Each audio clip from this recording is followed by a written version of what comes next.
I found my best friend's car parked in my driveway at 11:30 on a Tuesday night, and I remember thinking that was weird, because he told me he had an early flight to Phoenix in the morning. My name is Caleb.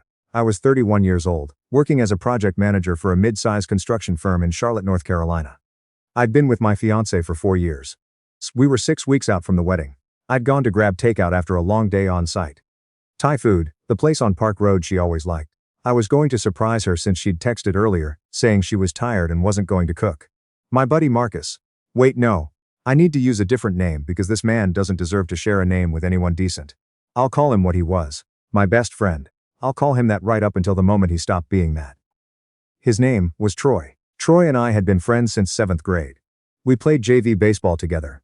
He was the best man at my older brother's wedding 3 years prior. He'd been in my apartment so many times. He knew where I kept the spare key. Which is exactly how he got inside without me knowing. I pulled up to the house and saw his Tacoma parked off to the side, where the driveway meets the curb. Tucked just far enough back that you wouldn't notice it unless you were looking. I wasn't looking. But something made me slow down before pulling all the way in. I sat there in my car for maybe 30 seconds with the engine running. And I don't know what told me something was off, just something. A quiet feeling in my chest that felt less like intuition, and more like my body already knowing what my brain hadn't caught up to yet. I parked on the street. I didn't text. Didn't call. I walked up to the front door and let myself in quietly. And the TV was on in the living room, but nobody was there. And the Thai food was still in my hand when I heard her laugh from down the hallway. It was a specific kind of laugh. Not the way she laughed when something was actually funny.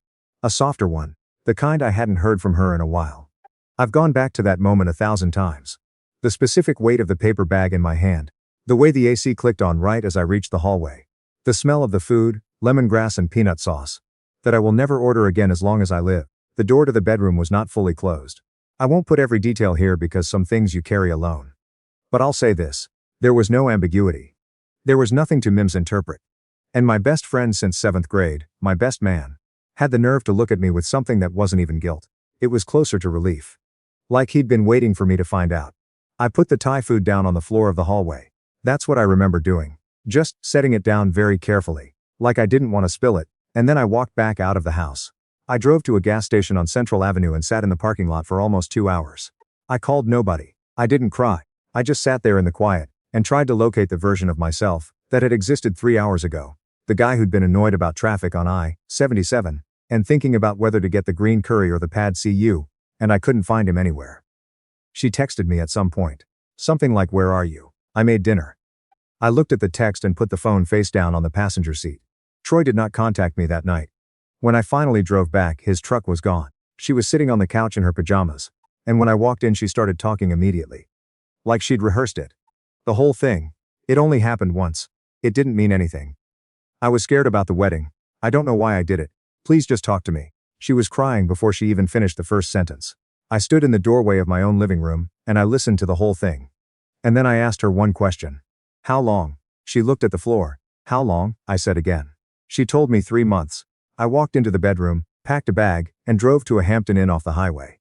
I used my own credit card, checked in under my own name, and lay on a hotel bed, staring at a popcorn ceiling for the better part of 6 hours before I fell asleep. Here's the part that broke me wider open than any of it. My parents found out the next day. I called my mom from the hotel. Not because I wanted comfort, but because I needed to cancel the rehearsal dinner venue, and she'd been the one coordinating with the restaurant. She was supposed to call a woman named Linda about the private room deposit, and I needed that handled. My mom cried. My dad got on the phone and said the right things. "Son, I'm so sorry. You don't deserve this, whatever you need." My younger brother Marcus, my actual brother, said almost nothing, which is how he's always handled hard things. Just quiet and present. I appreciated that. I called Troy the next afternoon. I wasn't calling to yell at him. I was past yelling by then. I just wanted him to say something real to me, something human. We'd been friends for almost 20 years. I felt like I at least deserved a real conversation. He picked up on the second ring. "Caleb, don't," I said. "I'm not here to fight. I just want to understand." What came out of his mouth over the next 10 minutes was the most exhausting thing I've ever sat through. He was sorry. He'd made a terrible mistake. He'd been struggling with some stuff, and here he started going vague. Some stuff, he kept saying, I was in a bad place. And, she'd been there. And one thing led to another. And it was never supposed to happen, and he'd hated himself every single day. 3 months, I reminded him. That's 90 days of hating himself. He went quiet. "Did you think about me?" I said. "Even once in those 90 days?" He didn't answer that. And that silence told me everything I needed to know about who Troy actually was versus who I'd decided he was. I hung up. I blocked his number. And that was the last real conversation I ever had with him. Now here's where it gets harder to explain. Because the wedding was 6 weeks out, and both our families were involved, and it turns out that, getting out of a wedding, is not a clean or simple thing the way people imagine it is. It is a logistical avalanche. We'd put down deposits on the venue, a restored mill in Concord that we'd been to a friend's wedding at 2 years before, the caterer, the photographer, the florist, the DJ, the hotel block for out-of-town guests. We'd sent invitations 6 weeks prior. Which means 212 people had already made travel arrangements, taken days off work, booked flights. My fiancée's parents had paid for most of the wedding. Her father in particular, a man I'd always gotten along with, who had handed me a check 6 months earlier, and said, "We're just glad she found someone like you," and meant it. I think about that check sometimes and feel sick. I wasn't getting any of that money back. The venue had a no-refund policy past 60 days. The caterer kept the deposit. The photographer had already turned down 2 other bookings for our date. I lost close to $9,000 in deposits and cancellation fees. $9,000 for a wedding that didn't happen because my best friend couldn't keep his hands to himself. I sent a message to every guest through the wedding website. Short, no details. The wedding has been called off. We appreciate your understanding. Please check with your airlines directly about cancellations. And then I took the website down. I did not tell people why. Not publicly. I just let the silence do what silence does. My fiancée tried to reach me every day for the first 2 weeks. Her mother called my mother. Her father left me a voicemail that I still haven't deleted, not because I listened to it but because I don't know what to do with it. He sounded genuinely devastated. He called his own daughter's choices unconscionable. That was the word he used. I always liked her father. What I didn't expect was my own parents. About 3 weeks after I canceled the wedding, I went to Sunday dinner at my parents' house in Belmont. It had always been a family thing. My mom cooked, my brother came over, we watched football or whatever was on. It was just normal. I thought I needed normal. About an hour in, my dad lowered the volume on the TV and said something I wasn't ready for. "You know," he started, in the tone he used when he'd been thinking about something for a while, "people make mistakes when they're scared. Your mother and I went through some things in our early years that—" "Dad," I said, "I'm just saying that 6 weeks is enough time to at least have a real conversation with her." I looked at my mother. She was looking at her hands. "You've been talking to her?" I said. My mom looked up. Her mother called me Caleb. "We've known each other for 4 years. I wasn't going to just. Did you tell her where I'm staying?" Neither of them said anything. I found out later that my mother had told her the name of the hotel I'd moved to. She hadn't given her the room number, but still, that was the moment I understood that my parents were going to keep a channel open with her family, whether I wanted them to or not. They called it, not taking sides. I called it something else. The next time she showed up at the hotel parking lot, I saw her car from the window and let her knock for 15 minutes, before I called down to the front desk and asked them to handle it. I started looking for apartments. I found a place in a complex near Steel Creek, signed a year lease, and moved in with a mattress on the floor, and a folding table I bought at Target. I didn't tell my parents the new address for 3 weeks. Troy, meanwhile, had apparently decided that remorse looked like sending me a card, an actual handwritten card, dropped off at my parents' house which my dad forwarded to me in an envelope with no note attached. I don't know what my dad thought that gesture was going to accomplish. Inside the card, Troy had written something about how he understood if I never forgave him, and how he hoped I'd find peace, and how he'd always consider me a brother. I threw it in the recycling bin. The thing about betrayal is that it doesn't just live in the moment you discover it. It rewires how you see the whole timeline behind it. Every memory gets reviewed under a different light. Every time Troy and I had dinner with my fiancée, and I left the table to use the restroom. Every weekend trip the 3 of us took together. Me and her and him and whoever he was dating at the time. Every moment I'd felt lucky to have 2 people in my life who loved me. I now saw differently. I'd been the only one not in on it. That's the loneliness nobody warns you about. Not the absence of the relationship. The retroactive rewriting of everything that came before. I requested a transfer at work. My company had an office in Nashville and another in Raleigh. And I asked my manager, a guy named Rick who'd always been decent to me, if I could move to the Raleigh office.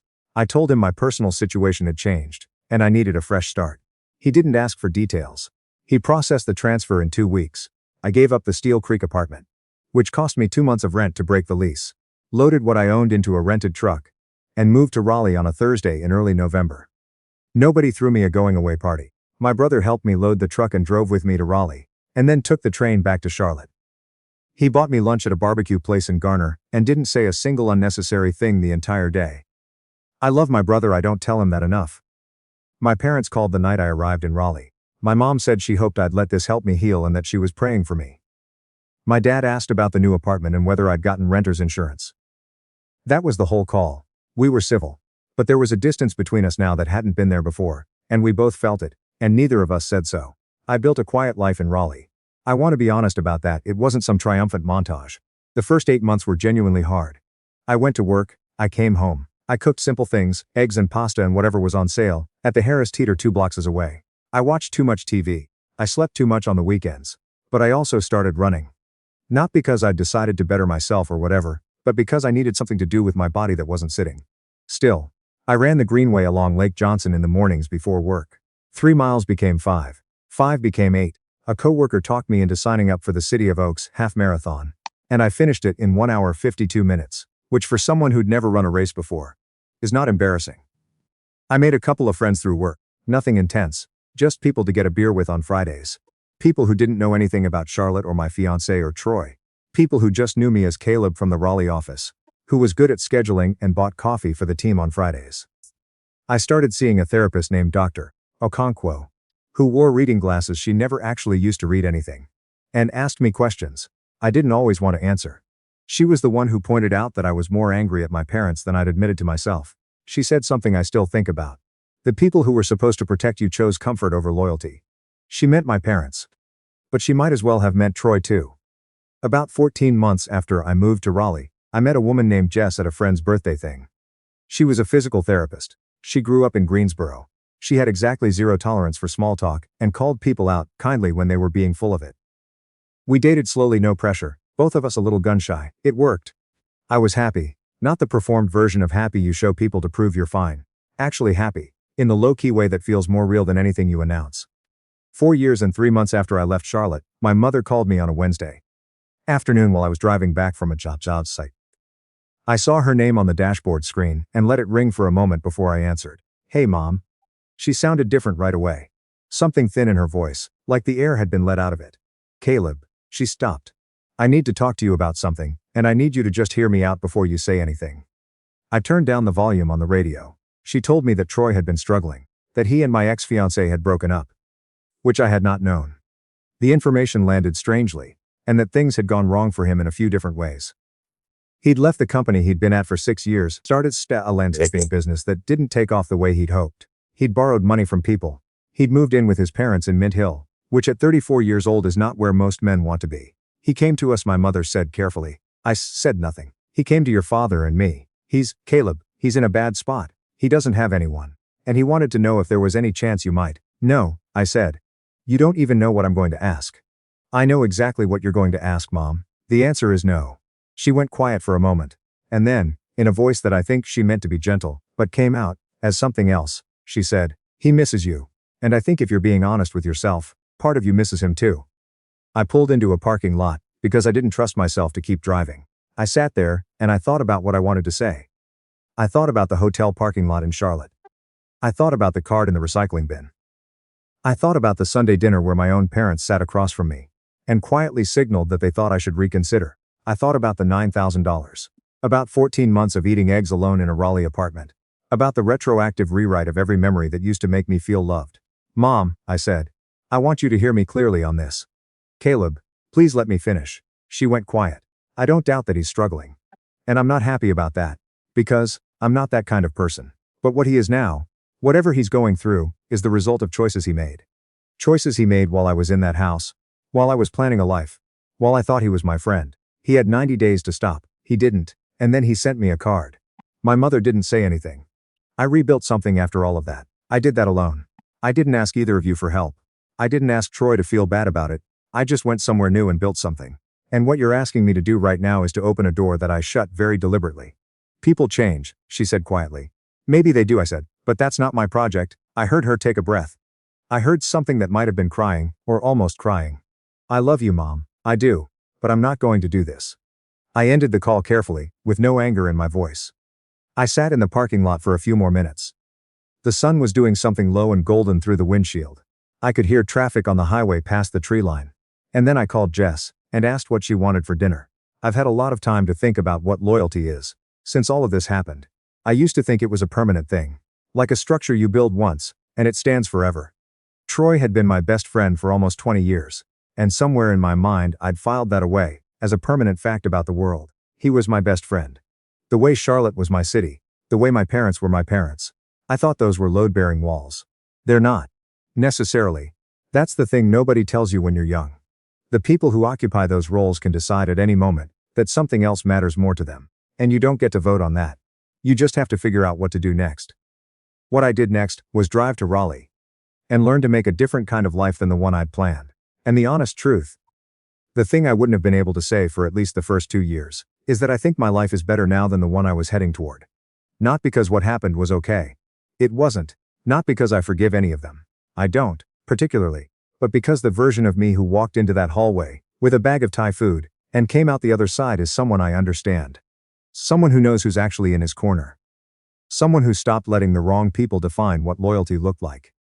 Jess knows the whole story. She asked about it carefully, early on, and I told her all of it. Troy, my ex-fiancé, my parents, the hotel, the Raleigh apartment, the green curry I've never ordered again. She listened without trying to fix anything. Then she asked if I was hungry. That's the kind of person she is. My parents and I have found our way back to something functional.